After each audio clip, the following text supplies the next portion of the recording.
Alright folks, welcome to another beer review, and today we're going over to Other Half and we're having a look at their version of version 14, which they brewed with Cloudwater. Cloudwater, of course, brewed their version here in the UK, and Other Half did their version as well. And I didn't realise there was still cans of this floating about. Picked this up from Beermoth at the tail end of last week. That's probably about 2-3 weeks ago when this actually gets uploaded. But I really enjoyed the Cloudwater version. In fact, it was probably one of the best IPAs that I've had for a long time. So I thought, makes sense to get the Other Half. Probably one of my, if not my favourite American brewery. I need to try and get my voice to work properly. I need to try and get hold of like some Other Half merch and glassware, even though I need to stop buying glassware. But yeah, so really excited to try this. I'm not too sure I'll be able to compare it to the Cloudwater version, because I had that quite a while ago now. But yeah, I'll put the review for that down below. I won't go watch that because I hate watching back my own videos. So if you want to, you've got 2 videos, you can compare notes. Maybe you tried both versions as well. You know, you've got options. Don't know why you'd want to do that, but hey ho. So yeah, this is a double dry hopped Imperial IPA, clocking in at 9% ABV. So sort of like just between a double and a triple. Hops are Motueka Cryo, I know I'm not saying that correctly, and Nectaron, which has been doing the rounds lately. So I'd imagine the description is pretty much the same. So V14 is a continuation of Cloudwater's vaunted V series. I've not heard that word before. It's been about why did I sound like really shocked? There's millions of words that I don't know. It's about half a decade since version 13 blew everyone away before being put on hold. We decided to bring it back together with 2 hops new to the series, giving notes of candied citrus, peach, papaya and pineapple. 1 pint, which is of course 16 fluid ounces, brewed with friends, Cloudwater. Any more additional information? No, just brewed by Other Half Brewing Co. in New York. So yeah, big love for Other Half. I don't really like to spend the amounts for the American hoppy stuff that comes in. Mainly because we're in the UK. We've got some of the best breweries in the world. Do you know what I mean? For like half the price, you can get something comparable. But every now and then, it's like when you see a Treehouse that you've not had before, or a Trillium that you've heard is amazing. That's really the only time I'll do it. Or if someone's got a new batch of Other Half in and I'm feeling I can't really afford it, but I'll go for it. I think this is like 11 quid from Beermoth. Not too sure what the sort of standard price is for this.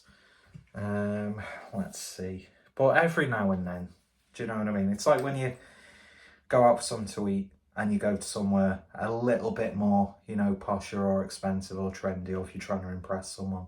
Every now and then, God, I'm really wheezy today. Every now and then, it's just nice to be able to think, do you know what? I've got a little bit of money and we'll do it. I mean, there'll be people here on BeerTube who will like every time a new batch of beers from these amazing American breweries gets made available, they're jumping on it straight away. And I know there's like specialty websites that do like tailored boxes when these beers become a little bit more available, or when they're, you know, bought directly from the States. So, you know, craft beer is great if you've got a lot of money, let's be honest.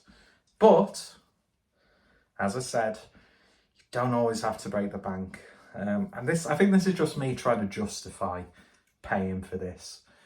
But hey, it is what it is. If the Cloudwater version is anything to go by, which by the way, Probably about my 7th or 8th Cloudwater glass, nearly vomited. Don't know why. Probably about my 7th or 8th. Thankfully, I don't get the vomit taste. I don't think I was going to vomit.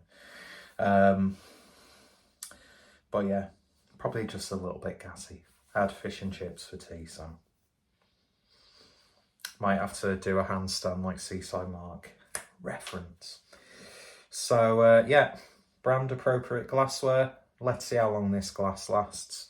I just love this style of glassware. This style, is this known as tulips? I'm not too sure. This and Tekus are just chef's kiss. And that's why I continue to buy more glasses with stems. Don't really buy stemless stuff anymore unless it's like part of a bundle or if it's like a glass released for like a special release.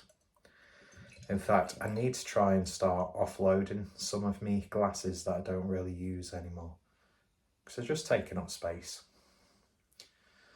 And I tell you what, absolutely beautiful. Look at that. To me, obviously, you've got a lot of shadow on the light in here, so you're not getting the full vibrancy of it. But man, that is just like pure, like pulpy, orange, nectarine, clementine juice right there. No head at all, but looking very nice indeed. Excuse me. I say that, but I burp on camera loads and don't even address it. Hypocrite. And I'm dressed.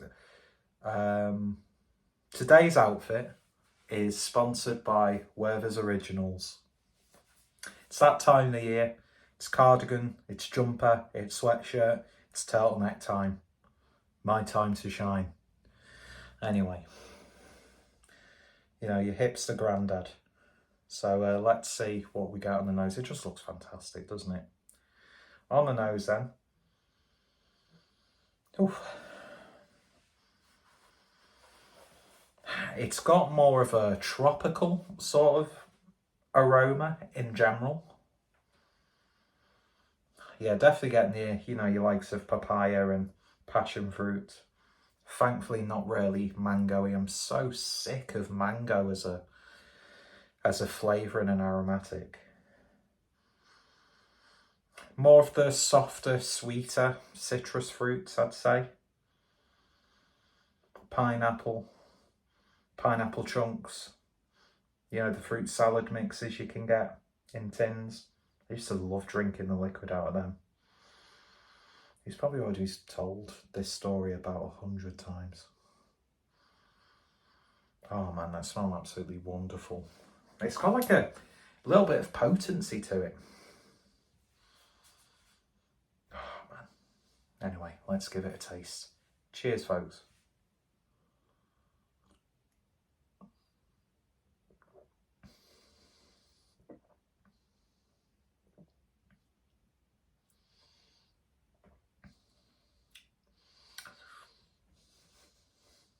It's very good, don't get me wrong. I think I'm falling in this trap now, trying to remember how and why I enjoyed the Cloudwater version. So this video might get, not that it's never discombobulated, but it might get discombobulated. Mouthfeel on it, fantastic.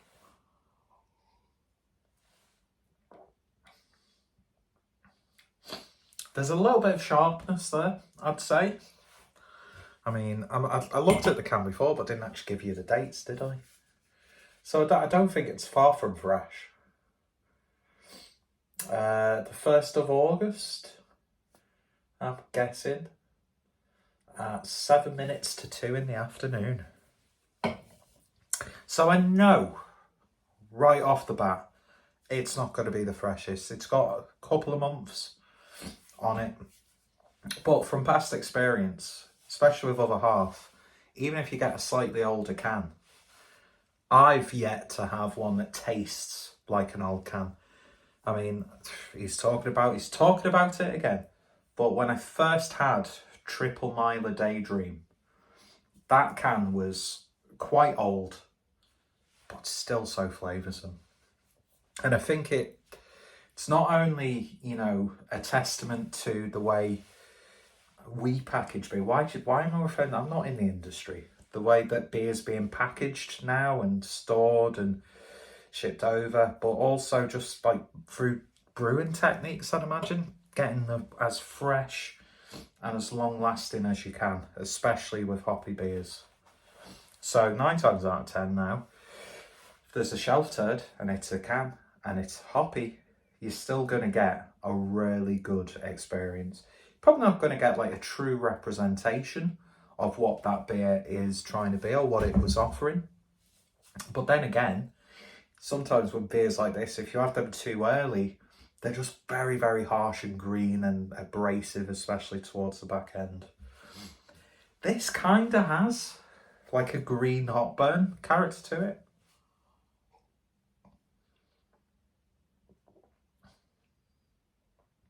A little bit of an aftertaste in that regard. But I think that's just down to the potency of the hop bill, really. But yeah, really nice body.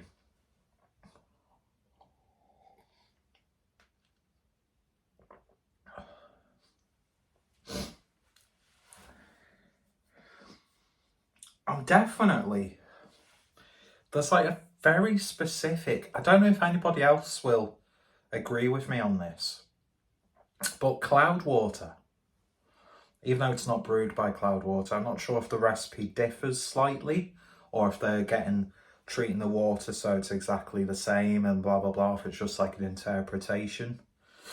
For some reason, I remember the Cloudwater version being a Nelson hopped beer. Could be very, very wrong. So I don't know how identical the recipes are supposed to be. There'll be information in the description down below. If there's any like blog posts from either Cloudwater or other half that go into detail, information down below. I know Mersey Beer's got a can from each brewery. I don't know if he's drank them yet. I think he has. Don't know if he did did on live stream or whatever. But it would have been interesting to compare the notes between the two. Would have been a very boozy, you know, half an hour to an hour though, doing that. But I'm just glad. I saw it and I thought, oh look, they've got more of the Cloudwater. And then I realised, oh, it's the other half version. And then the other half fanboy in me just went, buy it. Next to it, they had a Trillium Foder lager. And I was like, I don't want that from Trillium. Do you know what I mean? Sounds really like close-minded. But when I see a brewery, we're talking about other breweries when we shouldn't. But when I see like a brewery like Trillium being available, if you've got hoppy beers, or I don't think we get many Imperial Stouts coming over, then I'm going to buy you. Not really too interested in your sour beers. Not really interested in your wild beers. Kind of interested when American breweries like this do very traditional British styles. I've always been intrigued by that. Foder lager? I wouldn't buy a Foder lager anyway because that would just completely take everything away from what I like about a lager. Would I buy a lager from other half? Trillium, Treehouse, Equilibrium, Finback, blah, blah, blah, blah, blah, blah, blah, blah, blah. Probably would, yeah. Probably paying well over the odds for a lager. But, you know, like I said, every now and then I don't make purchases like this on a regular basis. It's just, I just saw it and I thought I have to buy it. And I'm glad I did. In terms of citrusy flavours, there is something there. To me, it's very clementine juice, which is good for me because I love clementine juice. Especially the stuff you get from Tesco's, which has got a little bit of a texture to it, which is basically like drinking the best non-alcoholic IPA you've ever had in your life. Sorry, Mash Gang. But yeah, absolutely wonderful beer from both of them. Is it absolutely blowing me away? No, it takes a lot really for especially hoppy beers to really get under your skin. in a good way. That sounds like a negative. I do remember getting a little bit more excited by the Cloudwater version. Maybe I've still got the Cloudwater version of this in my head and I'm trying to like pick out what I remember distinctly from that, which I think that's just not going to work just because of how much time's lapsed between trying the two. But it's still an absolutely fantastic IPA, as you would expect from two amazing breweries at this style. Would I rush out to get a can of it again? Probably not. I don't know, I can't remember how much I paid for the Cloudwater version, to be honest. I don't think there was that much between it, really. Would I go out my way to get another can of the Cloudwater? If the price was right, probably. Especially, that's not, well, it is me being a cheapskate, because I'm tight as fuck. Not in that way, you perverts. You're welcome to try. No, don't do that. Because you've got a mainly male viewership, so don't make jokes like that. You might get accosted when you're out drinking. And then after a few beers, I'm anyone's. I'm not. I have some self-respect. You wouldn't think it though with me being me, but you know. It's definitely not drinking like a 9% beer. I can tell you that for now. It's not the proper term. I forgot what point I was trying to make beforehand. It's a nice little treat. But I don't know, I think it's because I can't stop trying to compare it to the Cloudwater version. They could be basically identical with no discerning differences, but it's other half. Every now and then you've just got to treat yourself. You can't take it with you, so spend it. And yeah, I'm very glad that I tried it. But yeah, I don't know, maybe because of the influx of, you know, we always talk about it, how many IPAs are being brewed on a weekly basis all over the world. How are we not running out of hops, by the way? You'd think we'd run out of hops before fossil fuel. Although when you look into fossil fuel, it's not what you think. And there's a lot of scaremongering, but we won't get into that. Not on this video anyway. But yeah, lovely stuff. I'm really, really enjoying it. But I don't know, it's just... Maybe I built it up too much before trying it, because you always build yourself up to let yourself down at the end of the day. And I'm saying that as if I am let down by the beer, which I'm not. I'm absolutely not. It's a great beer.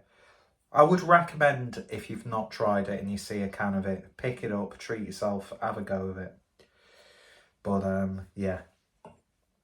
Other half, Cloudwater, you can't go wrong. And yeah, but I don't know, for some reason, I think the Cloudwater version just edged it for me. There's something in my gut that's making me think that. So take that opinion as you will, with a very, very heaped tablespoon of salt. But yeah, fantastic stuff. Just a gorgeous IPA. Fundamentally, it's great. You should try it. And if you have tried it, if you've tried both, then let me know your thoughts, opinions down below. Go check out Other Half, go check out Cloudwater. I've got a few Other Half beers reviews on the channel. I don't do playlists anymore, so it's pointless promoting that. But I've got a lot more Cloudwater reviews on the channel. But yeah, two of my favourite. Two breweries definitely in my top 10. And they've come together. And I can't think of a better brewery for Cloudwater to collaborate with to bring back the version series. And I'd be interested to see if they do actually carry it on and for how long. But I don't want it to be like every month or so. I want there to be space between. Because you know for a fact that there's a good chance that both breweries will bring out their own beers that would probably be slightly comparable. But that's just the way it is, isn't it, really?